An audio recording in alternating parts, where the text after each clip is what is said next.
Amém, gente? Glória a Deus. O nome dessa palavra que eu vou pregar aqui hoje é convencimento do Espírito Santo. Nós estamos pregando uma série de mensagens já tem algum tempo, né? E é engraçado que alguns dias atrás eu estou recebendo, não sei se você acredita, mas eu recebo muitas perguntas sobre isso que eu estou pregando, muitas mesmo. No churrasco, irmãos, pastor, como é que é isso? Né, sexta-feira nós estávamos no churrasco dos homens e conversando sobre isso. No Instagram, então você começa a me seguir lá, Bruno Simões 02. Manda as perguntas que você tem dúvida lá no Instagram, que eu respondo todas, ou quase todas, mas eu respondo. Né? E nós conversando sobre isso, até teve um irmão que falou, pastor, pode mudar o tema, quem entendeu, entendeu, quem não entendeu não vai entender mais. Então muda o tema aí. Daí eu falei, não, mas não é assim, né? Nós precisamos, sabe qual que é uma das principais funções de um líder? É combater ensinos errados. Você que é pai de família, você é líder da sua casa. Você é responsável pela sua casa. E um dos princípios de um líder é combater ensinos errados. Não é só ensinar o certo, é combater o errado. Então eu tenho falado repetidamente sobre algumas coisas aqui, mas que eu tenho certeza que vai construindo. Os meus filhos estão aprendendo a escrever, então eles têm que fazer chuvinha, bolinha, várias bolinhas, várias chuvinhas, até que ele consiga formar uma frase. Esse é o caminho que nós estamos seguindo aqui. Você sabe, nós estamos numa guerra. Nós estamos numa guerra. É uma guerra espiritual. Né? Eu acredito que você tem noção disso. Nada do que está acontecendo aqui é novidade para Deus. Né? Nós assistimos uma fatia. É como se fosse um desfile de 7 de setembro. Não tem o desfile? Como é que chama aquele desfile? Que é 7 de setembro mesmo, não é? Que tem o desfile dos soldados, não é? A gente vê uma fatia. Se você tivesse sentado numa parte daquela avenida onde vai passando os carros, o tanque de guerra, soldados, tudo aquilo lá, você vê uma fatia. Mas se você estivesse sobrevoando, você via o desfile inteiro. Você sabe, nós estamos vendo uma fatia, mas o Senhor vê o desfile todo. Sua vida é um desfile, o Senhor já sabe tudo da sua vida. Mas no meio disso, para nós que não sabemos, há um embate, há uma guerra, uma batalha. E você sabe qual que é o maior trunfo em uma guerra? Não é as melhores armas, mas é não ser percebido. A melhor arma numa guerra é não ser percebido. Porque assim você tem poder para atacar. Se o inimigo é visto, acabou. Tanto que numa arma sofisticada tem lá a mira. Aquela mira, ela é também um binóculo, para que a pessoa que está com a arma veja à distância quem? O seu amigo? Não, veja quem? O inimigo. Porque se você vê o inimigo, então você tem poder ou para se defender ou para atacar. Portanto, numa guerra, não ganha quem tem mais poder, mas ganha quem é menos percebido. Sabia disso ou não? Então, da mesma forma é com a gente. Você sabe, o nosso inimigo, Satanás, ele tem uma baita de uma arma, que é não ser percebido. O maior trunfo do inimigo é não ser percebido. E o diabo, ele faz algo revoltante. O que ele faz? Ele condena o crente e faz parecer que essa condenação é o Espírito Santo que está fazendo a coisa. Sabe? O diabo quer que você se sinta condenado por ter feito algo, e essa condenação que é o diabo, porque você já sabe, eu já te falei aqui, o nome Satanás no original é Ra-Satã, que significa eita, sumiu aqui. Né? Eu ia falar condenador, mas não é condenador. Como é que chama a pessoa que condena? Acusador. Acusador. Ele acusa. Essa é a ferramenta de Satanás. Ele não te conduz a praticar o pecado para que você fique no pecado. Ele te conduz a praticar o pecado para que ele possa te acusar. Porque essa é a arma de Satanás.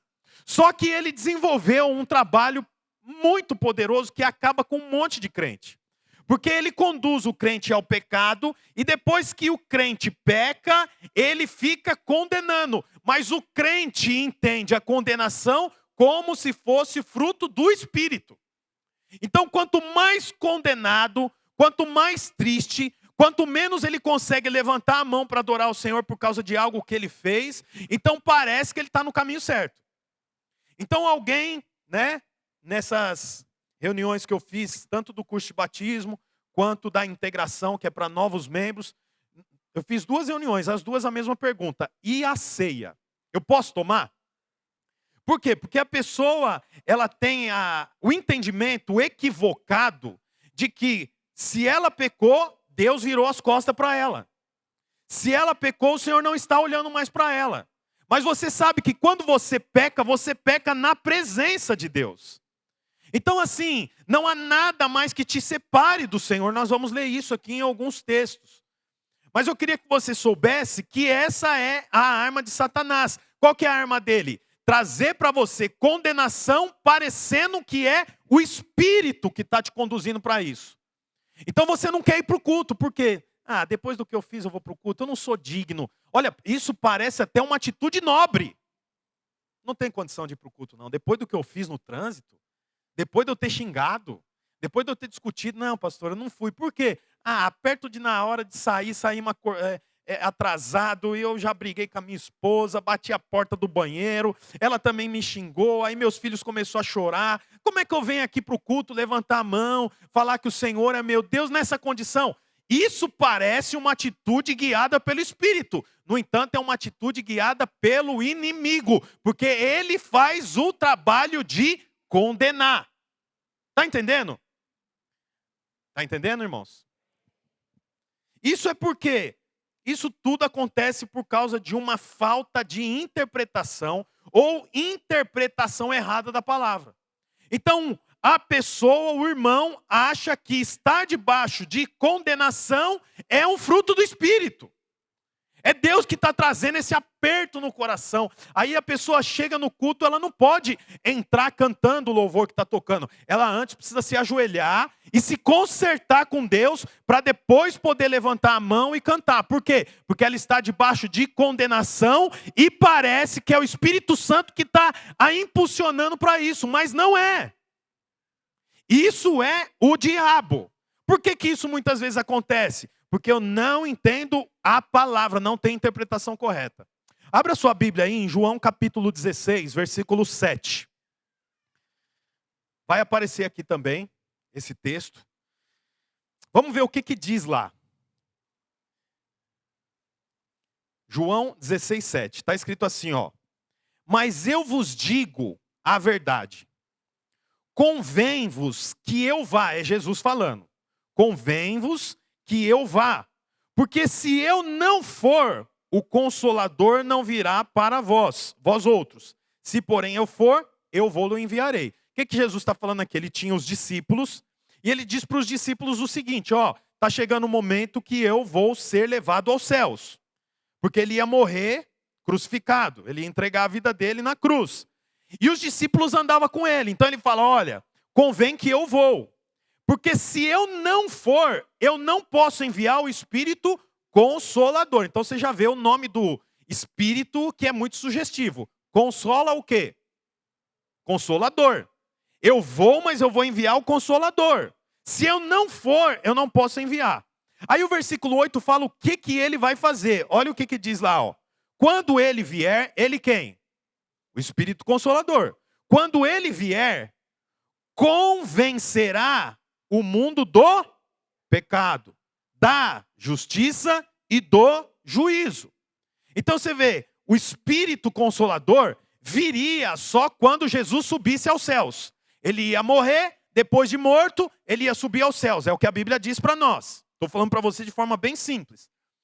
Quando isso acontecesse, o Espírito seria enviado. O Espírito Santo, que nós conhecemos. Aqui a Bíblia chama de Espírito Consolador. Aí o texto diz assim, ó. Quando eu subir e ele vier, ele convencerá o mundo do pecado. Quem que vai ser convencido do pecado? Quem vai ser convencido do pecado? O mundo. O texto diz aqui, ó. O mundo, quando ele vier, convencerá o mundo do pecado, da justiça e do juízo. Aí ele explica cada uma das 3 coisas. Versículo 9. Do pecado, vírgula, porque não creem em mim. Então ele vai convencer, veja bem, Cristo está na terra e ele está fazendo a reunião com os 12 discípulos, anunciando a sua morte, dizendo que ele vai subir aos céus. Aí ele diz, olha, eu preciso ir para que o Espírito venha. Quando o Espírito vier, ele convencerá o mundo do pecado. Aí ele explica, versículo 9, do pecado, vírgula, porque não creem em mim. Então, o Espírito convence quem do pecado? O mundo, que são aqueles que não creem nele. Vou continuar o texto. Versículo 10. Da justiça, porque vou para o Pai e não me vereis mais. Do juízo, porque o príncipe desse mundo já está julgado. Então, ele está dizendo que o Espírito Santo, conhecido aqui no texto como Consolador, viria. E ele iria fazer 3 coisas. Primeira coisa que o Espírito faria era convencer o mundo do pecado. Por que convencer o mundo do pecado? Porque não creem em mim. Você vê que interessante, ele não fala assim, ó, vou convencer o mundo do pecado porque tem muitos lá que são transgressores. Eu vou convencer o mundo do pecado porque tem muitos lá que separaram das suas esposas. Eu vou convencer o mundo do pecado porque tem muitos lá que usam drogas. Olha, é preciso que eu vá para o Espírito vir e o Espírito convencerá o mundo de que eles não devem falar palavrão. Não, a Bíblia diz assim, ó, convencerá do pecado porque não creem em mim. Então veja bem, pecado, irmão, é não crer no Senhor. Esse é o pecado número 1. O pecado número 1 é não crer no Senhor. Depois desse vem todas as outras coisas que são consequências de não crer no Senhor. Então o texto está dizendo aqui, olha, eu vou enviar o meu Espírito. O meu Espírito convencerá o mundo do pecado. É o mundo. O Espírito convence o mundo do pecado. E não é, veja bem, tem coisa na Bíblia que passa despercebido, mas não deveria. Aqui o texto não está pecado no plural, porque pecado no plural são atos pecaminosos. Pecado no singular é natureza pecaminosa. Então o Senhor não enviou o Espírito para convencer pecado por pecado. O Senhor enviou o Espírito para convencer do pecado. O que é do pecado? Do pecado diz respeito a uma natureza pecaminosa. Porque o desejo do pecado habita em nós. Então a Bíblia está dizendo aqui que o Espírito seria enviado para convencer o mundo do pecado, porque eles não creem em quem? Em Deus? Não, Jesus. Por quê, gente? Porque Jesus é o Salvador. Há uma grande diferença entre crer em Deus e crer em Jesus. Porque Jesus foi enviado como Salvador, para morrer na cruz, pelos meus pecados e pelos seus. Portanto, quando eu creio em Jesus, eu creio num Salvador. E só precisa de um Salvador aquele que está perdido. Enquanto alguém não entende que está perdido, ele não pode crer num Salvador. Porque não há outra função para o Salvador que não seja salvar. Você imagina, alguém está se afogando, mas essa pessoa que está se afogando fala, não, eu consigo. Ninguém joga boia. Ninguém pula. Mas alguém que está se afogando e está afundando e abaixando, e afundando e abaixando, ela, como tem um ditado que diz, para quem está se afogando, crocodilo é tronco. A pessoa se apoia em qualquer coisa. Então você vê que interessante, o Espírito foi enviado para quê em primeira instância? Para convencer. Convencer quem? O mundo. Convencer o mundo do quê? Do pecado. Pecado é natureza pecaminosa. O Senhor não enviou o Espírito Santo para convencer o pecador do pecado A, do pecado B, do pecado C. É uma lista infinita. O Senhor enviou o Espírito Santo para convencer aqueles que não creem em Cristo. Ou seja, o pecado que inaugura a vida de pecado é não crer em Cristo. A vida de pecado não é inaugurada quando um assassino se torna assassino. A vida de pecado não é inaugurada quando até mesmo um bandido se torna bandido com o seu primeiro assalto.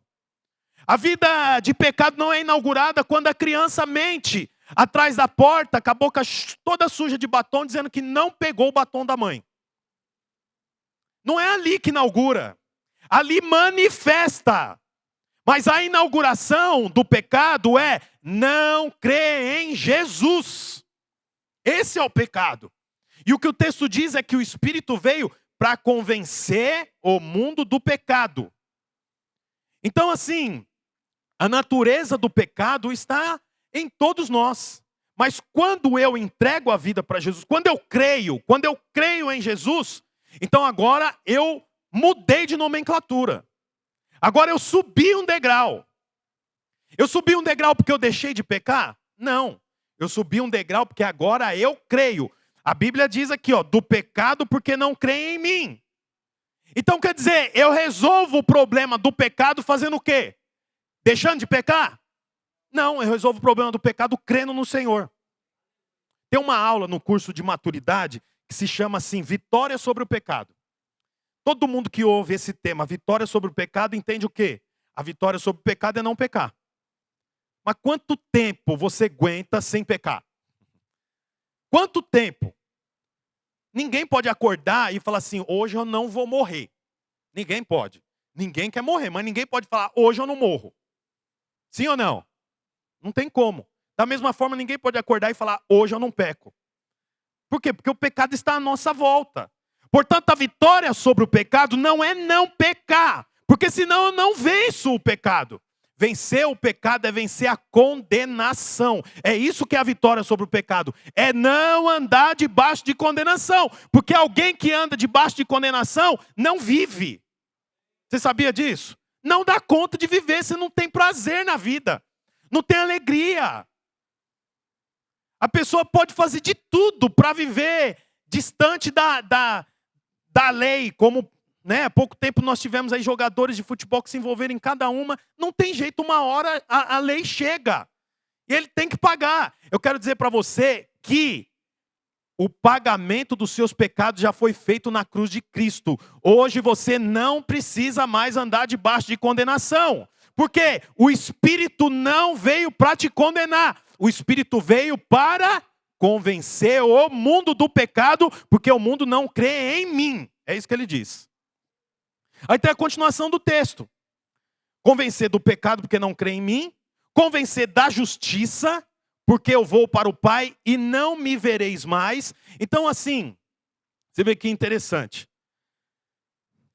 O texto, a continuação do texto, a ordem, não pode ser alterada. Não é convencer o mundo da justiça. É convencer o mundo do pecado. Depois que o mundo foi convencido do pecado, agora vem o quê? Convencimento da justiça. O Espírito agora trabalha para convencer aqueles que anteriormente não criam em Cristo, agora creem em Cristo, então começa um novo trabalho. Qual é o novo trabalho? Agora é convencê-los da justiça. Então você, eu, já vencemos, já passamos do estágio que estávamos antes. Porque antes nós estávamos no mundo. No mundo eu preciso ser convencido do pecado, porque quem está no mundo não crê em Cristo. Agora que eu creio em Cristo, os meus pecados estão perdoados. Então começa uma nova etapa. Qual é a nova etapa? Convencimento da justiça. Você vê que, olha a continuação do texto, ó. Do pecado, porque não creem em mim. Da justiça, porque vou para o Pai e não me vereis mais. Então, você imagina, tinha 12 discípulos. Homens que até 3 anos atrás, antes disso, estavam pescando. Estavam cobrando impostos. Eram homens normais, trabalhando no dia a dia. Aí o Senhor vem e chama os 12 para trabalhar com Ele. Vem que eu quero caminhar com vocês. Vocês são pescadores de homens, agora eu farei de vocês... Perdão. Vocês são pescadores de peixe, agora eu farei de vocês pescadores de homens. Vem caminhar comigo. Aí Jesus caminha com os 12, mas é um de cada jeito. Pedro, um troglodita. Grosso, bruto. Você já conhece. Judas está mais preocupado com o dinheiro do que com qualquer outra coisa. Aí tem João, que é um discípulo mais próximo, que é o tempo inteiro estar junto de Jesus. Aí tem outros 2 que falam para a mãe deles, mãe, fala para Jesus deixar a gente sentar sempre quando tiver reunião, eu do lado esquerdo, meu irmão do lado direito. Você vê, olha a equipe de Jesus. Cada um de um formato, cada um de um jeito. Aí a Bíblia fala assim, que um dia Jesus, olha aqui para mim, presta atenção. Jesus fala assim, vamos fazer uma viagem. Eles vão, aí Jesus chama 2 discípulos e fala, ó, vai na frente e procura um lugar para a gente dormir. Aí 2 discípulos vão na frente, quando chega lá é um hotel, numa cidade chamada Samaria. Aí os discípulos falam assim, nós precisamos de lugar para a gente dormir aí. A recepcionista olha para eles e fala, não, vocês não vão dormir aqui não. Pela roupa de vocês, vocês são tudo de Jerusalém. E aqui não pode ficar quem é de Jerusalém. Samaritano não se dá bem com judeu. Esquece, vocês não vão dormir aqui. Aí eles olham e falam, tá bom, peraí. Volta lá com Jesus e fala, você nem acredita, Jesus. Fomos lá reservar um lugar para nós. A recepcionista falou que não vai dar lugar para a gente, porque pela nossa roupa ela identificou quem a gente é. Você quer que a gente volta lá e faça descer fogo e queime toda aquela casa? Você vê, aí Jesus olhou para ele e falou, vocês não entenderam de que espírito eu sou ainda. Nós não vamos queimar ninguém. Aí, outra ocasião, Jesus está sentado num poço, chega uma mulher cheia de problema, já foi casada mais de 5 vezes, o marido dela não é marido dela, é marido de outra que está junto com ela. Jesus começa a conversar com ela. Essa mulher crê em Jesus. Nesse meio tempo da conversa, chegam os 12 discípulos. Cada um com pão, porque eles tinham ido comprar pão. Aí Jesus, chegou o pão. Quer com gergelim, quer sem, quer pão australiano, quer pão sírio, o que você vai comer? Aí Jesus fala assim, agora não é hora de comer. Dá uma olhada o tanto de gente que essa mulher trouxe para me ouvir. E a cidade dela, que se chamava Sicar, veio atrás dela, porque ela entrou em Sicar e falou, eu descobri um homem que falou tudo que eu fazia de errado. Por acaso ele não é o Messias? Aí a cidade toda falou, a gente quer conhecer. Aí eles vêm. Quando os discípulos chegam, eles nem dão conta da multidão que está vindo e falam, aí Jesus, trouxe o almoço. Ele fala, rapaz, agora não é hora de comer. Eu tenho outra comida para comer, a comida é essa aqui. Aí os discípulos, nossa, aí ele prega. E toda a cidade se converte. Então você vê o tipo de gente que andava com Jesus. Mas você não vai ver nenhuma vez Jesus condenando eles. Por mais absurdo que eles tinham feito qualquer coisa. Uma vez um chegou e falou assim, aí Pedro, é o seguinte, estou vendo você andando com Jesus, aí ele não está pagando imposto. Ele vai pagar o imposto, não vai? Aí Pedro falou, vai, meu mestre paga imposto. Aí ele foi lá e fala, mestre, tem que pagar um imposto lá que eu falei que você ia pagar. Aí Jesus fala assim, então, mas esse imposto aí, eu não pago, porque eu sou judeu. Aí ele fala, ai, não, esqueci, deixa eu ir lá falar. Aí Jesus falou, não vai falar nada não. Vai pescar, dentro do peixe vai ter uma moeda, na moeda é o valor que você tem que pagar o imposto. Pode resolver esse problema. Você vê que Jesus nunca condena. Então, por mais louco que eles tinham sido, o olhar de Jesus é sempre de aproximação. Nunca é para enxotar. Nossa, dava para a gente contar tantas histórias aqui. A mulher quebrou o perfume, lavou os pés de Jesus com um perfume caríssimo. Um dos discípulos falou, nossa, que absurdo, podia ter vendido e dado dinheiro para os pobres. Jesus falou assim, deixa a menina fazer o que ela quer, porque daqui a pouco eu já não vou estar mais aqui. Então, enquanto eu estou, deixa ela fazer o que ela quer. E segue a vida. Outro discípulo falou, eu não acredito que Jesus é Jesus, não. Eu tenho que tocar no lado dele, onde ele foi ferido, depois que ele morreu. Aí Jesus vai lá e fala, então, você falou que queria tocar? Toca aí, ó. Aqui, ó, foi aonde me cortaram. Você vê que Jesus nunca condena, mas agora, Jesus vai subir aos céus. Como que eles ficam? Perdidos. Por quê? Porque toda vez que eles fizeram alguma coisa que os tornaria injusto, o olhar de Jesus foi sempre de que eles continuavam sendo justos. Fez uma bobagem, eles olham para Jesus, Jesus olha para eles e fala assim, ufa, que o olhar de Jesus é bom para mim. Porque a Bíblia diz em Jeremias que o Senhor tem pensamentos bons sobre nós. Pensamentos de fazer o bem, não de fazer o mal. Você vê que é interessante, Pedro nega Jesus 3 vezes. Na terceira vez Jesus olha para ele olha para Jesus e ele fica mal, some. Depois que Jesus ressuscita no terceiro dia, quem é a primeira pessoa que Jesus visita? Pedro. E fala o que para Pedro? Pedro, você me ama? Pedro fala, amo. Pedro, você me ama? Amo. Pedro, você me ama? Amo. 3 vezes ele perguntou para Pedro se Pedro amava ele. Que foi exatamente as 3 vezes que Pedro negou Jesus. Quer dizer, é uma vez para cada negada que você deu em mim. Porque eu quero que você fique bem. Então você percebe, o olhar de Jesus para os discípulos é sempre trazendo eles para mostrar. Vocês são justificados. Mas agora Cristo vai subir. Os discípulos pensam o quê? nós vamos dar cabeçada. E quem que vai olhar para nós com um olhar de justiça? Aí entra o versículo 10. Põe o versículo 10, por favor. Do pecado, porque não creem em mim. Da justiça, porque eu vou para o Pai e vocês não me verão mais. E o olhar de Jesus era sempre de aceitação. Os discípulos olhavam para Jesus e sentiam o quê? Acusação. Sentiam o quê? Justificação. Eu sou justo. Eu sou justo. Fiz uma bobagem, mas sou justo. Imagina, Jesus perto da morte, chama 3 discípulos. Vão orar comigo, eu não estou bem. Aí eles estão lá orando. No meio da oração, eles têm uma visão no monte. Os discípulos, naquela hora, faltando meia hora para Jesus ser capturado pelos soldados e morto, eles olham para Jesus e falam: Jesus, não vamos mais sair daqui não. Vamos montar uma cabana aqui. Vai ficar nós tudo aqui. Jesus fala: não posso fazer isso. Eu preciso entregar a minha vida. Você vê, os discípulos falavam bobagem. Os discípulos falavam absurdo.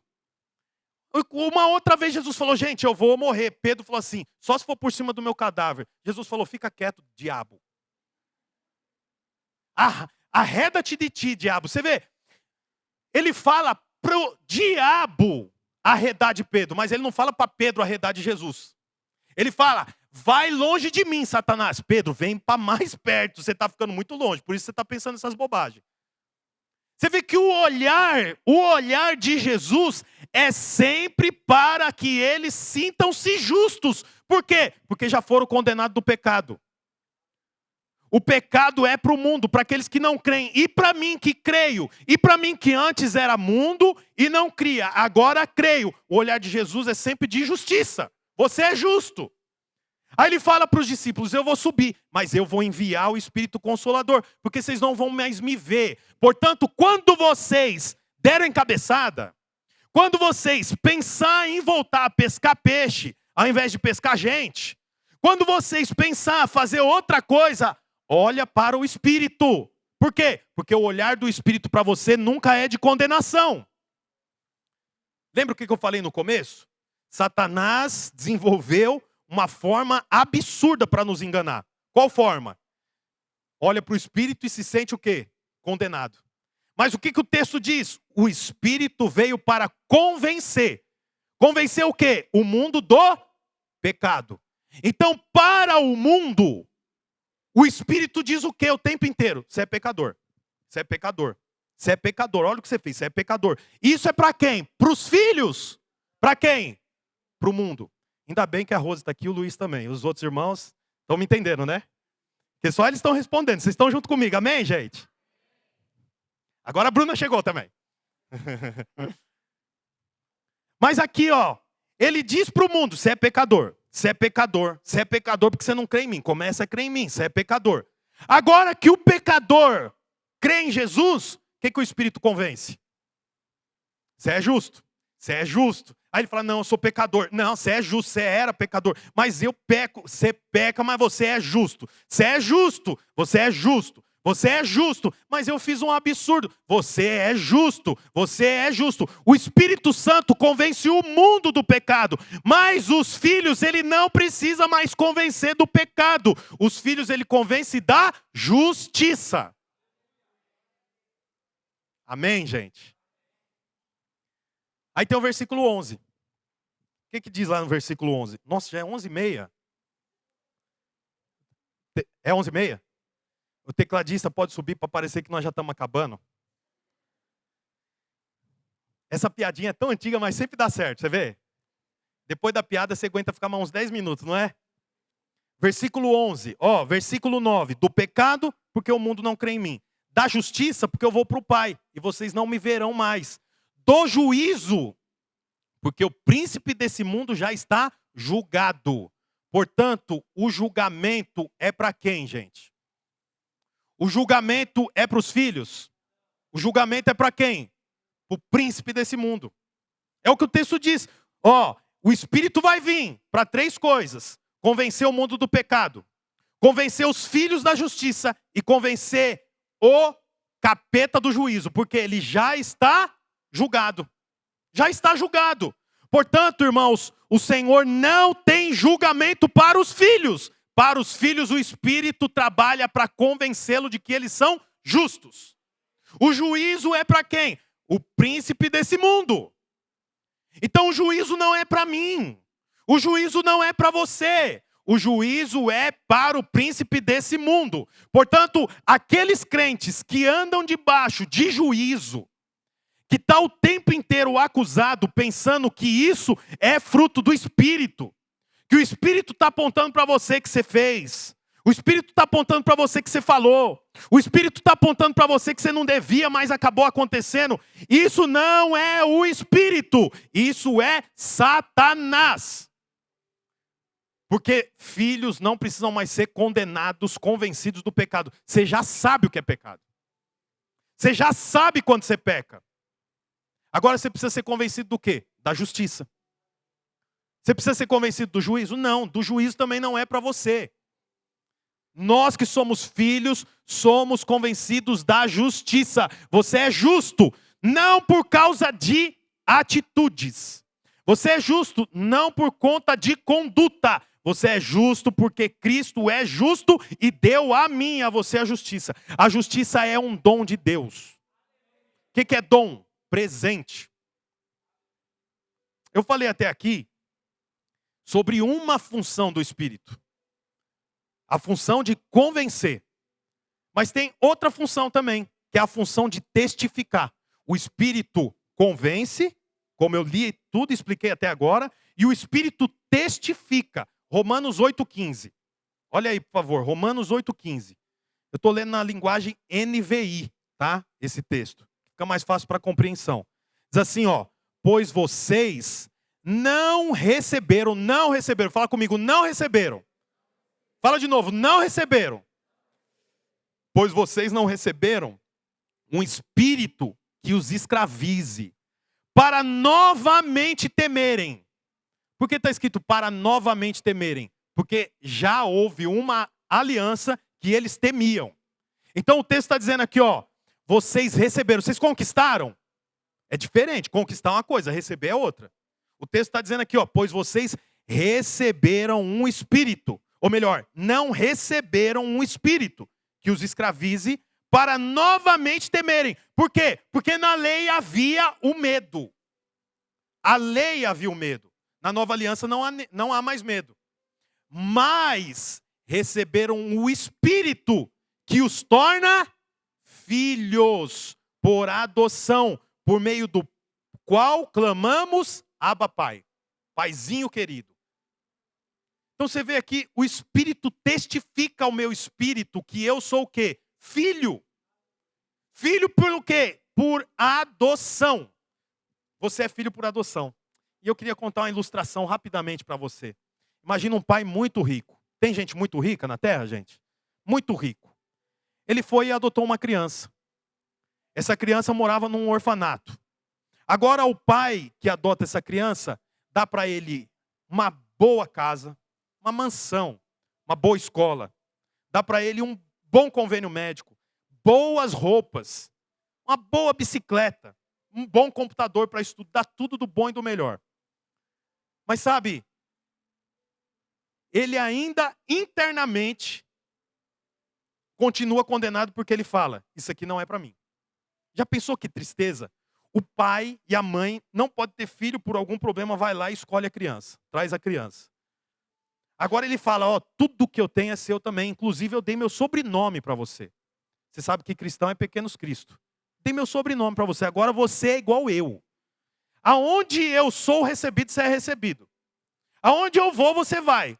Tudo que eu tenho é seu também. Então ele recebe tudo, mas internamente ele anda debaixo de condenação, dizendo o quê? Você não é filho. Cadê sua mãe? Cadê seu pai? Você tinha um irmão também, cadê seu irmão? Você fica bem em estar desfrutando disso tudo, sabendo que o seu irmão, não sabendo onde seu irmão está.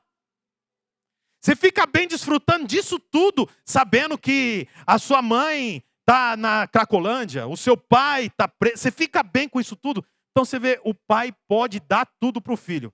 Mas enquanto o filho não for convencido de que ele faz parte daquela família, é como se ele não tivesse nada. Sabe, você já ouviu muitas pregações. dizendo que você é próspero, que sua família é abençoada, que seu negócio é abençoado, que tudo vai bem. Você olha para você e fala, nossa, não é possível, as coisas não vão bem. Sabe por que muitas vezes as coisas não vão bem? Porque você tem tudo que o pai tem, mas você ainda não se convenceu de que você é filho. Você ainda pensa que tem que fazer alguma coisa. Aí o pior começa nesse momento, quando o filho fala, eu tenho que fazer alguma coisa para o meu pai. Aí o pai chega e ele produziu alguma coisa para o pai.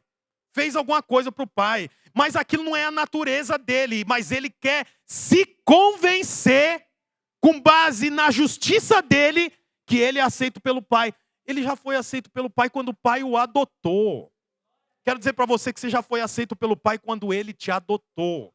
Você não precisa mais ser aprovado. É tão triste ver pessoas que vêm de outras denominações e tá esperando que hora que eu tenho que fazer alguma coisa. Você já foi adotado, você já é filho, você já pode desfrutar. O problema muitas vezes é internamente, porque você não se vê como filho. Não tem jeito. Tem tudo, tem até sobrenome. Todos respeitam o garoto como respeita o pai, mas ele não consegue se ver. Sempre quando o pai grava, eu estou aqui com meu filho, o menino faz assim. Você já viu filho quando o pai liga uma câmera? O meu filho, eu vou fazer alguma coisa, ele aparece atrás. Porque é filho. Agora, aquele garoto que é adotado, não sabe se é filho, eu chamo ele para participar, ele faz aquilo. Por quê? Porque o problema é dentro. Quero dizer para você, meu irmão, outra coisa interessante que eu atendi uma pessoa essa semana, ela falou para mim, falou assim, pastor, às vezes você está preocupado, você está entendendo, você está entendendo? Nós não entendemos, muitas vezes, né, ela falou dela, a pessoa não entende, não é porque você explica mal, não entende porque não dá para entender isso que você está falando. Não é que não entende porque você não sabe explicar, não entende porque a coisa é tão simples e ao mesmo tempo é tão profunda que a gente fica boiando e falando, não é possível, eu já fui adotado, mas quantas vezes, irmão, olha aqui para mim, quantas vezes você liderou a célula pensando, agora eu vou ser aceito pelo meu pai? Quantas vezes você veio para o culto e falou, agora eu sou aceito? Quantas vezes você fez corte e falou, agora eu vou ser aceito? Quantas vezes você falou, eu vou ingressar no ministério infantil, porque agora eu vou ser aceito? Irmão, eu quero dizer que tudo isso você faz porque você é filho. Você não faz para ser aceito. Você já foi aceito, porque o Espírito testifica. Ele não condena, ele testifica que você é um com Deus. Então a Bíblia mostra aqui para nós que o Espírito veio para convencer e para testificar. Mas ele veio também, é o último texto que eu vou ler, para testemunhar. O texto diz assim, Hebreus 10, versículo 15. E o Espírito Santo também nos dá o seu testemunho sobre isso.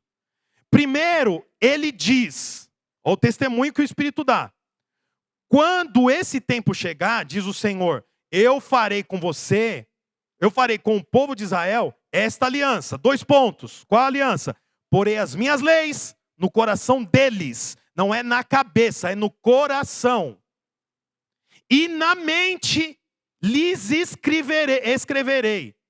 Depois ele diz, olha agora, isso aqui é o testemunho do Espírito. Eu estou falando isso para que você não confunda a acusação do inimigo com a ajuda do Espírito. Para que você não confunda condenação do inimigo com despertamento espiritual. Não confunda. Olha o que o texto diz. Depois ele diz, o Espírito diz, não lembrarei mais dos seus pecados, nem das suas maldades. Então você vê que quando você fica lembrando dos seus pecados e das suas maldades, não é o Espírito, é Satanás. Porque o texto diz aqui, não lembrarei mais dos seus pecados, plural. Pecados no plural é o quê? Atitudes pecaminosas. O dia que você xingou, o dia que você bateu, o dia que você fez, você falou, você perdeu a noção. não me lembrarei dos seus pecados, nem das suas maldades. Olha o versículo 18. Assim, quando os pecados são perdoados, já não há mais necessidade de oferta para tirá-los. O pecado já foi removido. Não há mais necessidade de coisa alguma. O Senhor não lembra dos seus pecados. Você sabe que essa é uma mensagem muito boa para quem é novo convertido. Porque vem catimbado de pecado. Quarto casamento, traiu a mulher, abortou a criança, pecou, fez, pintou, bordou, foi para vários carnaval, participou de... e por aí afora. Aí você ouve isso e fala, nossa, não é possível. Mas nem minha esposa me perdoou completamente. Nem a sociedade me perdoou. Pois é, mas a Bíblia diz que o Espírito testifica. Reconheceu que você crê no Senhor? O Espírito convenceu o mundo de que crê, de crer no Senhor? Seus pecados foram cancelados, esquecidos. Mas tem também aqueles crentes antigos, os velhos crentes, que falam, não é possível que durante tantos anos eu fiquei pagando penitências, fazendo longos períodos de jejum, e o Senhor já tinha esquecido. Pois é, você já era filho lá no começo, o Senhor já tinha te adotado. Ele já tinha te dado tudo que ele tinha. Já tinha te dado um novo nome, já tinha te dado um anel, já tinha posto sandália no seu pé, já tinha te dado roupa, já tinha matado um animal para celebrar você, mas você não entendia isso. Mas hoje você está entendendo, você é aceito. Imagina um filho adotado que fez uma arte, derrubou a taça de cristal da mãe. Só que isso nunca tinha acontecido, porque ele nunca teve um lar. Derrubou a taça, quebrou o celular, quebrou o controle de trocar o canal do... Meu Deus do céu. O que ele pensa? O que você acha que ele pensa? Ele vai me mandar de volta para onde? Por orfanato. Por quê? Porque ele nunca teve lar, ele não sabe o que é aquilo. Aí quando o pai chega, ele fala, pai, pequei contra o céu, pequei contra ti, quebrei a sua taça de cristal. O pai fala assim, vamos pro shopping, vamos passear, vamos dar uma volta, esquece isso, depois a gente arruma. É o que o pai fez com o filho pródigo. Pai, perdi a sandália, perdi o anel, rasguei a roupa, tô todo contaminado. O pai fala, o importante é que o filho estava fora de casa e voltou. Vamos celebrar. Amém, irmãos? Você fica bem ouvindo isso? Não sei mais o que falar agora. Fica de pé no seu lugar. O Espírito, irmãos, eu sei o que falar. Eu sei o que falar agora. O Espírito, isso aí é frase para você tirar uma foto, tira uma foto, pega seu celular, tira uma selfie, depois tira uma foto de mim aqui, escreve assim, ó, o Espírito sempre encoraja, Satanás sempre abate. Esse é o convencimento do Senhor. O Espírito sempre encoraja, o Espírito nunca puxa para trás. O Espírito nunca vai falar assim para você, te chamaram para ser líder? Você é líder em treinamento? Ah, minha mãe fazia assim, ó, faça 1000 favores. 1000, mas não dá um, é 1000 favores. Faça 1000 favores. Aí você pensa, não, é realmente, deixa eu dar um passo para trás. Pensando que é o Espírito, mas o Espírito encoraja. O Espírito sempre encoraja, ele sempre vai te falar, vai, ele sempre te empurra. O diabo sempre abate. Então essa é a expressão para esse domingo, irmãos. Para você saber o que você está sentindo, o Espírito sempre encoraja, o diabo sempre abate. Se você não quiser escrever diabo, você escreve inimigo. Coisa ruim. Mas é preciso que você entenda que o Senhor tem olhos bons para você. Convencer do pecado é para o mundo. Para os filhos é o tempo inteiro assim, ó. Você é justo. Você é justo. Você é justo. Você é justo. Você foi justificado. Eu te justifiquei. Tem música de justo aí? Você é justo. Você foi justificado. Você está justo. Ainda que eu falo, mas eu sou pecador. Você é justo. Quem diz isso é o Espírito. Aí o filho pode falar, mas e o juiz? O juiz é para o príncipe, não é para você. É o príncipe desse mundo que já está condenado. Quem está condenado é o príncipe do mundo, não é o filho. O filho está o tempo inteiro justificado. É para você sair daqui com um sorriso no rosto, sabendo, eu sou justificado, eu fui justificado. Você pode dizer isso? Eu sou justificado, eu fui justificado. Não há condenação para os que estão em Cristo Jesus. O Espírito não me convence do pecado, o Espírito me convence da justiça. Aleluia, aplauda ao Senhor. Olá, você acabou de escutar mais uma de nossas pregações. Eu quero aproveitar e te fazer um convite para que você venha aqui nos conhecer pessoalmente em um dos nossos cultos. Também aproveite e nos siga nas redes sociais para mais informações. Deus abençoe e até mais.